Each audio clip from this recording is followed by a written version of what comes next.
Ain't gonna let nobody turn me around, turn me around, turn me around. Ain't gonna. For me personally, many years ago, peer support saved my life. The power of peer support in all its manifestations, I think that's what we're here about. And eventually I went along to a group purely because a friend of mine ran it. I managed to stay kind of haughty and snobby for about 10 minutes, thinking I was above it all, and then I started listening, and I realised that everyone in that room knew what it was like. And I realised that if I talked about harming myself, they didn't take it personally. It was just amazing to have people around me who just got it, and it was a real shock for me. I don't like to consider myself disabled in any way. I feel passionate about speaking out about my condition and being proud of who I am. But sometimes it's nice to just have someone there who gets it. First time that I went to that group and found other people who'd had a similar experience to me, and even now, even saying it now, I feel the shiver down my spine, because it was such a powerful thing, and it is such a powerful thing, going to a group for the first time and realising you're not the only one who hears voices, or you're not the only one who self-harms. That discovery is powerful, and it can be really life-changing. We have the power to take our own and each other's stories seriously, and I do believe that's a political time. Thank you very much.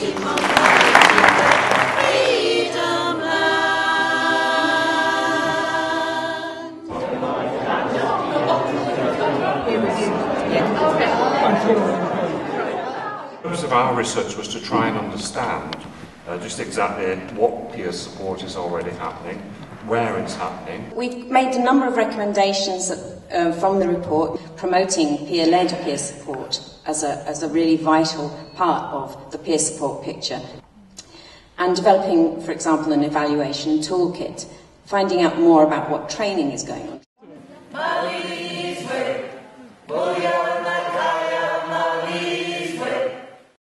Because they increase their well-being by 12 points. Prove to the commissioners that users can do it themselves and do it better.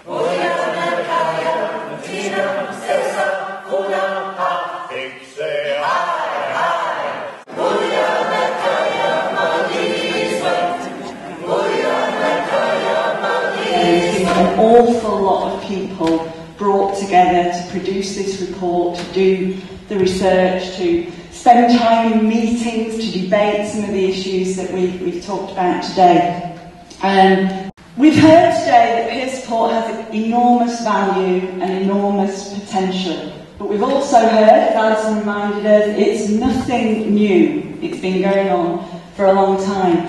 There's a really diverse canvas and picture out there, formal and informal support happening in a range of places and settings, and we probably haven't even scratched the surface.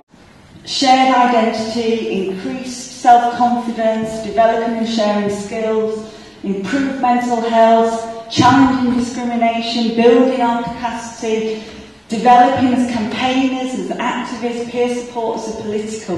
The list goes on and on and on about the benefits.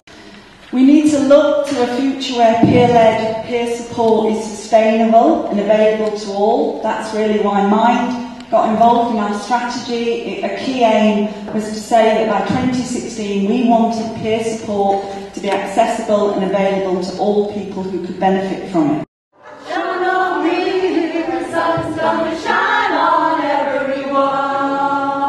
And I think it's really positive that we're part of this big social movement, and we're all kind of working together, and it's good to find out that there's a lot more peer support groups out there for people.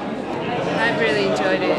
I've been to a few Mind events, and I always feel that the people who attend are really, really friendly, and you feel you can be yourself and discuss any issues. It's been a fantastic atmosphere of supportiveness and warmth and encouragement, which actually, in some ways, is what you should be getting from an event like this. Actually, my expectations were very open about today. it far exceeded any minimal expectations I had, that's for sure. If we run into any difficulties, I know there are people we can go to, and I'm sure everybody who's been here will feel that. And we can take that out to other projects that haven't made it today and buoy them up and show them that yes, it is eminently doable.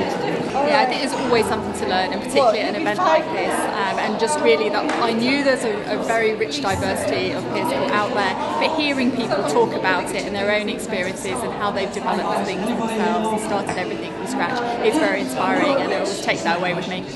You have to be suffering or lived experience to know what it feels like, so you can help the other person who's going through the same illness as you are, or the same recovery. So it belongs to us. Don't steal it away from us, please, professionals. Peer support belongs to us, people with mental problems.